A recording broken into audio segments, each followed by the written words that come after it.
So I just had a yard sale.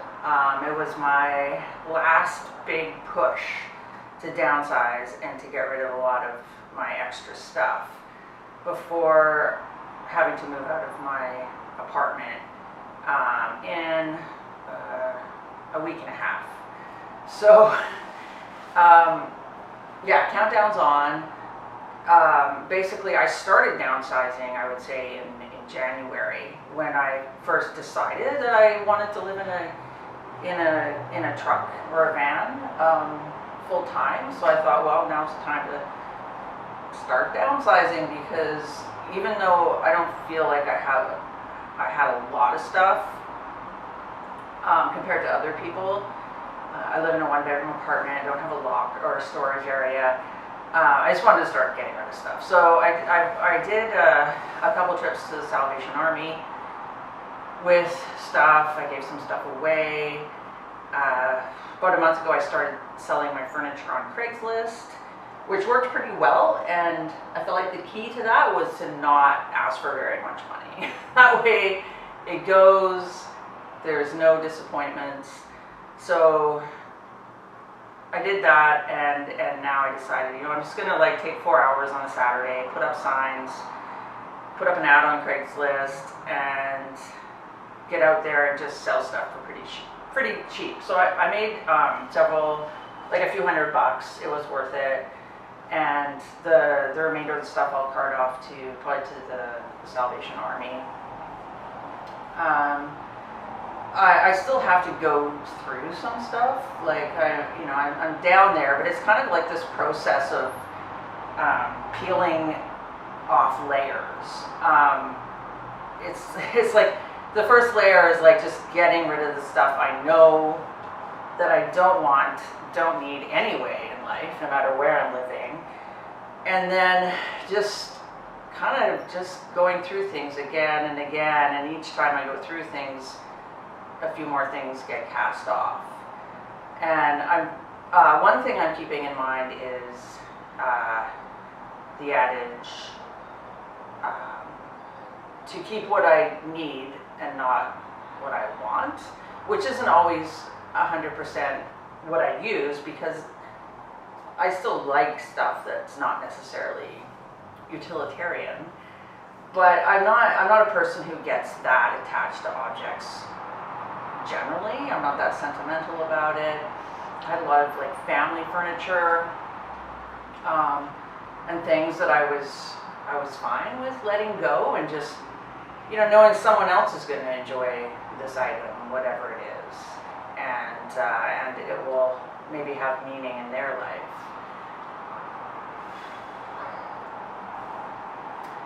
So I guess one challenging one for me is clothes. I guess as far as categories of things, that's one of my biggest categories is clothes. And I didn't have a ton of stuff, but I would say that before I started downsizing, most of the clothes that I had, I didn't wear. I liked them all, but most of them just hung in my closet or sat in a drawer, because I tend to just wear the same few clothes over and over again, and I'm happy with that. It seems kind of natural. So, I looked at my hoodie collection. I have 5 hoodies, and I like them all, but I only really wear 2 at most. So I let go of 3 hoodies. Jackets is a hard one, because I have a bit of a jacket fetish, but I managed to pare that one down a bit. And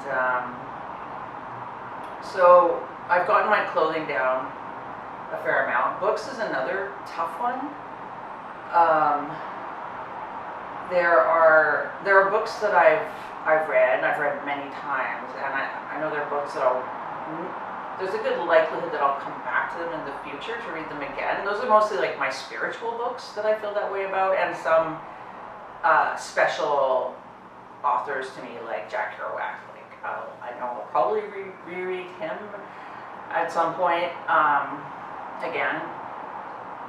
So there's some kind of tough decisions there, because books are also, when you get a bunch of them, they're quite heavy. I'm sort of imagining having this one long bookshelf in my truck that's up high, and then it's just everything's secured in there. So it's almost going to be like part of the wall. It's just there. So I might do something like that. I did try and get rid of some books that, although I felt like interested in, I just had a feeling, I'm probably just not gonna read this. There are some books I've tried reading like twice and I just couldn't get into it, like Walden by Thoreau. I want to love that book, but I tried reading it twice and it just couldn't get into it. So actually I think I still have it, but I'll probably let that one go. There are a few items which I have a deep, I guess, sentimental attachment to, or items that aren't utilitarian at all, but I just have a very deep attachment. There's basically two things. One is my Charles Bukowski collection, which I started collecting those books when I was a teenager, after my dad introduced me to Charles Bukowski. And I just really love how the books look and feel, like the ones done by Black Sparrow Press. If you know what I'm talking about, you know what I'm talking about. They're really beautiful. And even though I haven't read Bukowski in quite a while, and through all my moves, I've just dragged this collection around with me, like all over the place. And I really don't want to let it go, but luckily my sister offered to take in my Charles Bukowski collection. So if I don't take that with me, it's going to have a place to go. And the one other thing that I have this sacred attachment to is my childhood photo album of pictures of me when I was a little baby with my family and stuff. And to me, that's just it's like a sacred text. Like, to even think about getting rid of it seems absolutely sacrilegious for some reason. And this is something I'd like to actually explore this idea a whole lot more, because it is just that one item that like I said, it just feels like a sacred object. And it's not even that I love it. I haven't looked at my childhood photos and I don't even know how long. And it's kind of like, I don't even want to go there these days. So I guess, but I feel like if I do get rid of that, it's going to require some kind of a ritual and a lot of thought. So I'm going to keep that for now. That's another thing. I'm entertaining the thought of renting a small storage locker, around $50 a month, that I can just put a few boxes in of things like that I don't normally use, but I'm just not ready to get rid of. So, but ultimately I'd kind of like just to not even have that storage locker because of the cost, and just because I really like the idea of just having around me and using and interacting with all the things that I own. Like, I kind of don't like the idea of owning stuff that's just sitting in a box somewhere. It seems kind of pointless to me, unless I'm absolutely sure I would revisit that again for some reason in the future, which kind of feels less and less likely. I don't know, because when I think back to stuff I've gotten rid of in the past, and I've gotten rid of so many things because I've just moved so many times, and I've lived in a number of different cities, and so I've gone through these cycles of acquiring things and then having a big yard sale and getting rid of everything and moving across the country or something. So I have let go a lot of stuff over the years. LP collections, poetry books, and there's nothing I can think of that I regret getting rid of. Like, there might be one thing, like, oh, that was a really nice chair, I wish I trucked it home with me from San Francisco to Vancouver in that minivan. But then I get over it. So it's like, I haven't regretted getting rid of anything, and so I kind of feel like, so that just probably won't be an issue for me.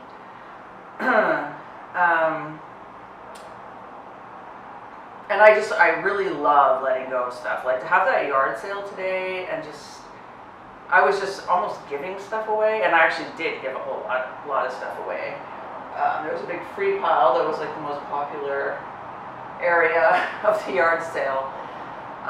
It just feels so good. And I guess I just, I've always had this kind of problem with acquiring too many material things or really nice material things. I think because I have, I'm scared of getting attached to them, or I've got attachment issues or something. So I like the idea of just not having a lot of material stuff and being kind of free. It reminds me of like when I was briefly in Thailand and I was backpacking and just living out of my pack, and it's just part of the idea of like living out of my truck is not having a lot of material stuff, like just getting more down to the essentials and not feeling weighed down or distracted by things, which I realize is just a psychological thing. Like you can have lots of stuff and not be weighed down by it at all.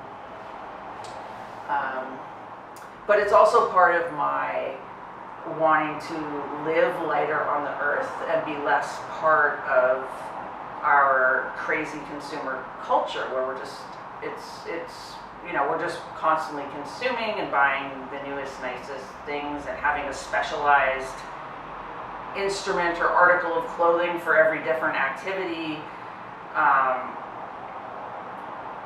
So it's part of like trying to get away from that and just sort of like making do with a few things, and I think that's fine, and that I can do that and still be quite comfortable.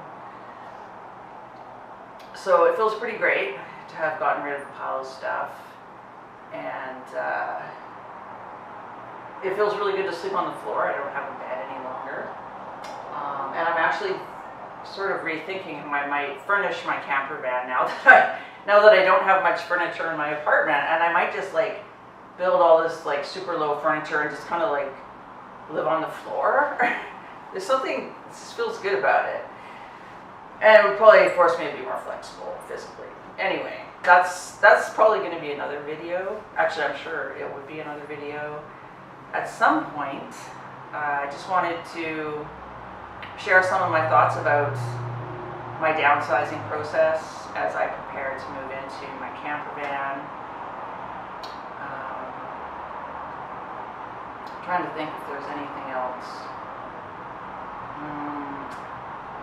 One thing that's going to be a thing that's going to be nice is not having a whole lot of dishes. Like, I just basically want like maybe like 2 coffee cups in case someone comes over for coffee, but just like, one set of like cutlery, a dish, a plate, 2 pots, and then I won't have as many dishes, which would be really nice because I only have 1 fork, so I'll have to wash it every time, and so that's going to be nice because anyway, we all know what it's like to wash big piles of dishes. I don't mind it, but I'm kind of tired of doing it.